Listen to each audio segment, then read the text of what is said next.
يلا تعالي وفاجئي عيلتك بصينية السمك المبهرة الطعمة اللذيذة اللي أنا هعملها لك النهاردة، موفرة واقتصادية بسمك متوسط الحجم اللي هو مش طبعا مش غالي جدا.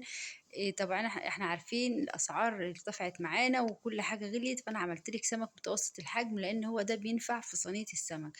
وبجد طلعت حلوة وتحفة جدا يا جماعة، يا رب تجربوها وتعجبكم. تعالوا ان شاء الله هنعملها كده مع بعضنا وهتعجبكم ان شاء الله. هاتي بصلتين كبار كده شوحيهم في معلقتين سمنة وزيت، وبعد كده لما يحمروا انزلي عليهم بمية وملح وفلفل اسود، لما يغلوا انزلي عليهم بالرز وسيبيه يستوي. انا فتحت قلب السمك وشطفته كده في دقيق وليمون، وبعدين جبت ملح وكمون وتوم ودقيته كويس ونزلت عليهم بعصرة ليمون وتبلت السمك. لما احدقوا معانا كده حوالي 10 دقايق او ربع ساعة عفرتهم في الدقيق، وبعد كده نزلت في زيت غزير حمرتهم نص تحميرة كده وطلعتهم. هتبقى بصلتين شرايح متوسطين اديلهم تشويحة في معلقتين من الزيت. فلفل الوان، فلفل تيل انوال كده،